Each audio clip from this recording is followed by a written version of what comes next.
यह एक सुंदर और भक्तिपूर्ण कथा है जिसे आपने शिव और सती के विवाह के दिव्य प्रसंग पर लिखा है। आपके अनुरोध के अनुसार यहाँ वो पाठ है जिसे आपने प्रदान किया है, ठीक वैसे ही दोहराया गया है।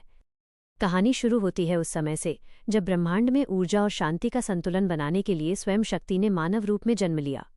दक्ष प्रजापति के घर जब सती का जन्म हुआ, उसी पल आकाश में एक दिव्य प्रकाश फैला और ऋषियों ने कहा कि यह कन्या एक दिन स्वयं महादेव की अर्धांगिनी बनेगी।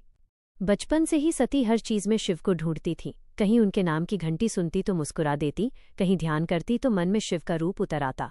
दक्ष ये देखकर हैरान रहते कि यह कन्या किसी साधारण प्रेम के लिए नहीं बनी।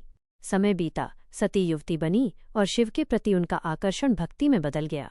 वे अकेले बैठकर कैलाश दिशा में ध्यान करती, हवा चलती पर सती का मन अडिग रहता। धीरे धीरे उनका रूप तपस्या से और भी उज्ज्वल हो गया।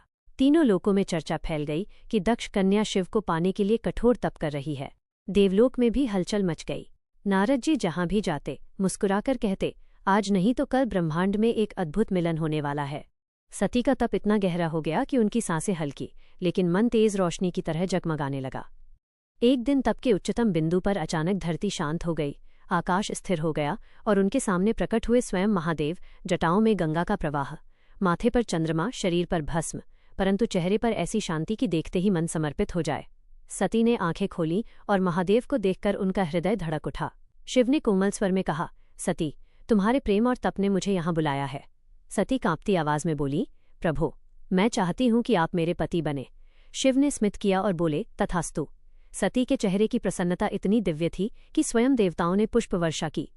यह समाचार जैसे ही तीनों लोकों में पहुंचा, उत्सव शुरू हो गया।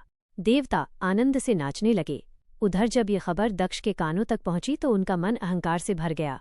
उनके लिए शिव एक जटाधारी भस्मलिप्त योगी थे।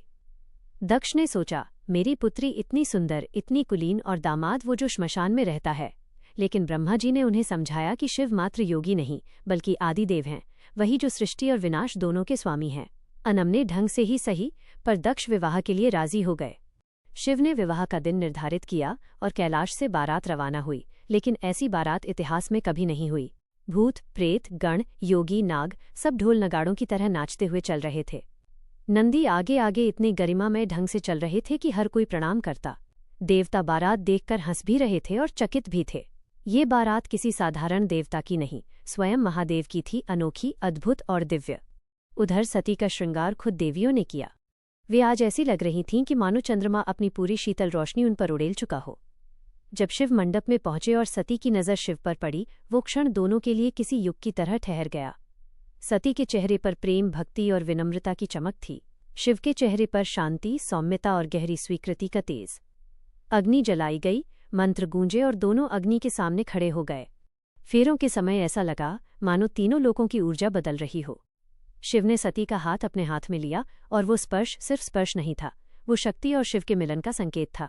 मंत्रों की ध्वनि बढ़ी, देवताओं ने आकाश में पुष्प वर्षा की और गूंज उठे स्वर, हर हर महादेव, माता सती की जय। इस प्रकार शिव और सती का विवाह सिर्फ विवाह नहीं था, वो दो ब्रह्मांडीय शक्तियों का संगम था।